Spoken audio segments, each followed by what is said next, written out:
My fellow Americans, I'm Chef Benny and welcome back to Reheated History, the show where we fire up the ice cream maker to freeze the past one bite at a time. As a history teacher, I'm always looking for new and delicious ways to connect with the past. What did the common medieval peasant eat? What fueled the Roman gladiator? Did colonial Americans have a favorite comfort food? The answers aren't in textbooks, they're in the kitchens, farms, and fire pits of history. So, each week we'll cook our way through time, one humble, hopefully hilarious, and surprisingly tasty dish at a time. Because the best way to understand history is with our stomachs. This is Reheated History.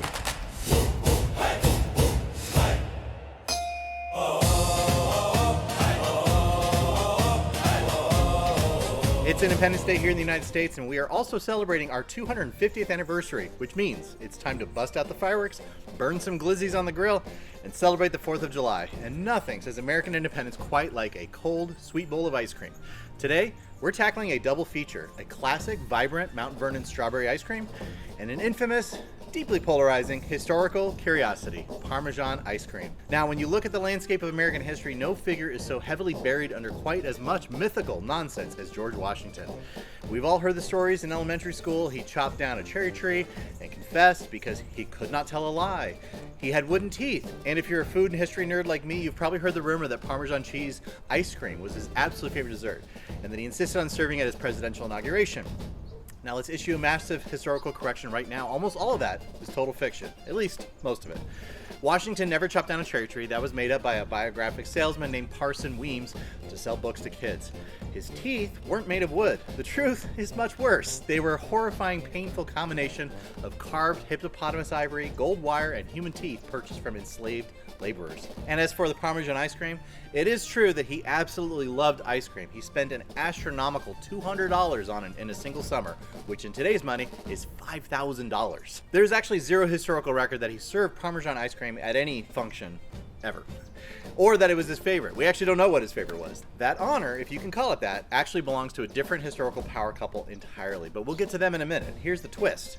The myth exists because the savory ice creams were actually a very real, incredibly popular high society trend in the late 18th and 19th centuries. And because Parmesan cheese has a phenomenal shelf life, it was one of the few European ingredients that could reliably survive a boat ride across the Atlantic Ocean. Elite families across the colonies served cheese ice cream at their fancy dinners to flex their wealth on neighbors.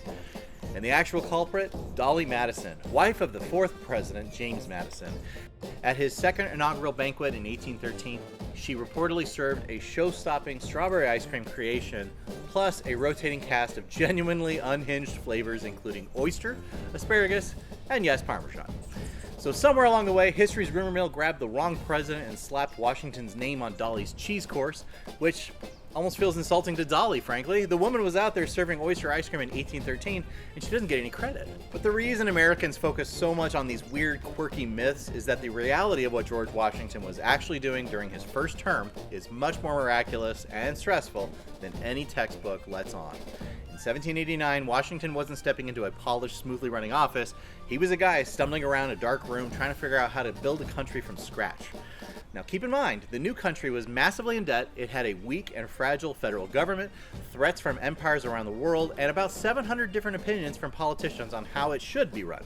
On top of all that, America's dry run, known as the Articles of Confederation, was an absolute 10-year joke. It was looking more and more like we were wrong about the whole democracy thing. So what do we call a president, he was asking. The Constitution laid out the bare bones rules, but it didn't give him a manual on how a president was supposed to actually behave. We didn't even know how people should address POTUS because "Hey boss" sounded a bit too casual. First suggestions by John Adams included His Highness or His Excellency, but it sounded too royal. One congressman mockingly called him George IV to mock his office. This one's my favorite: His Highness, the President of the United States and the Protector of their Liberties. But that was hard to put on a business card. Eventually, Congress settled on Mr. President, a nod to British Parliament where the Speaker of the House was always referred to as Mr. Speaker.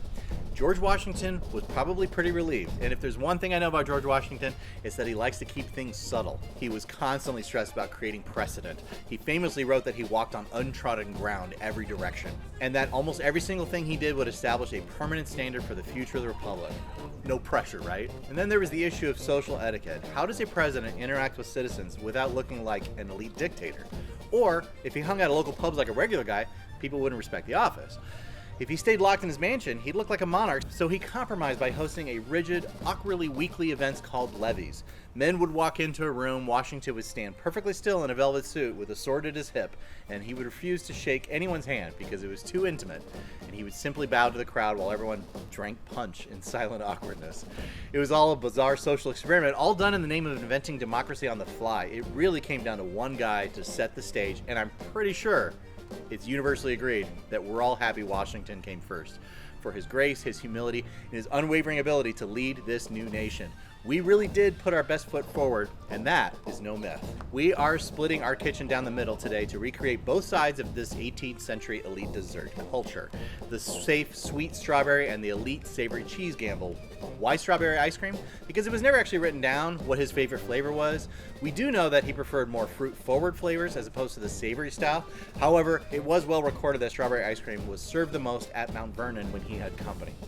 For the Mount Vernon strawberry ice cream, you're going to need 2 cups of fresh strawberries, hulled and crushed, a cup of sugar, 2 cups of heavy cream, 1 cup of whole milk, and the juice of a whole lemon. For the infamous Parmesan ice cream, adapted directly from an 1807 confectioner's manual, you're going to need 6 egg yolks, 1 cup of simple syrup. If you don't know what simple syrup is, it's 1 part sugar, 1 part water, 1 pint of heavy cream, 3 ounces of high quality Parmesan cheese, grated as finely as humanly possible. All right, let's cook. Let's tackle the easy one first. For the strawberries, the process is pure summer joy.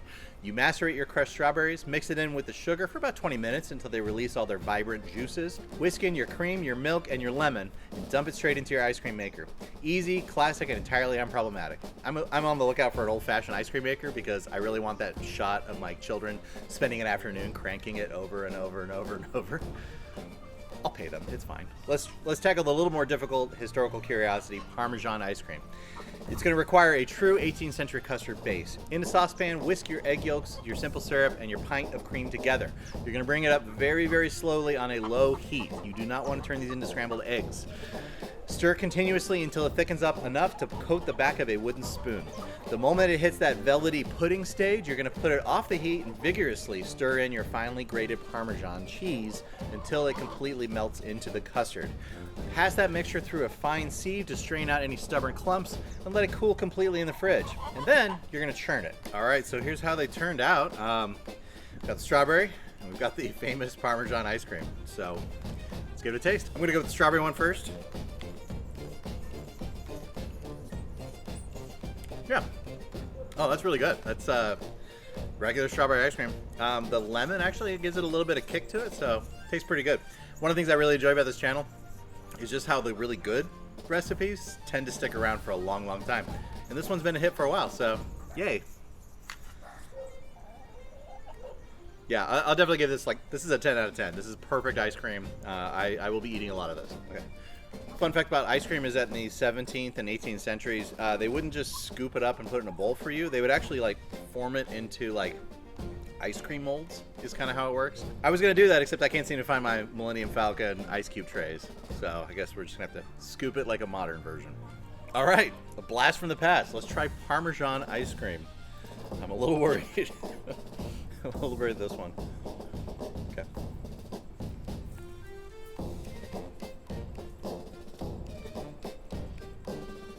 Okay.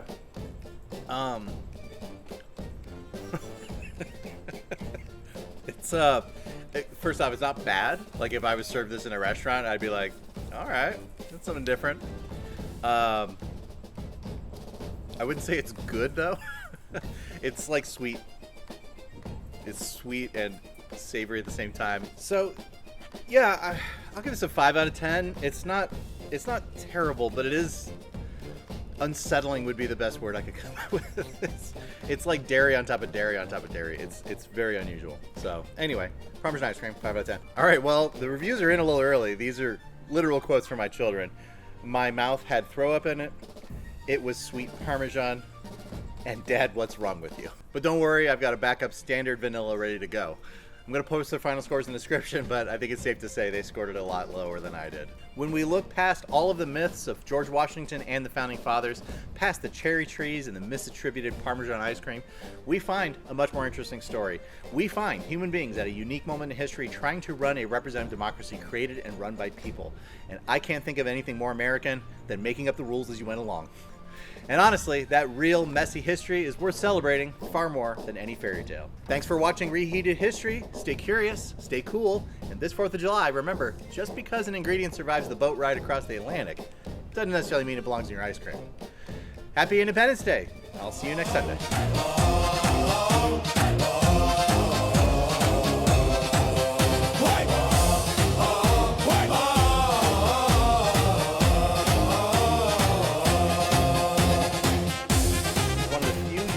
Ingredients that could reliably survive a boat ride across the Atlantic Oceans. And that's not plural, there's not two of them.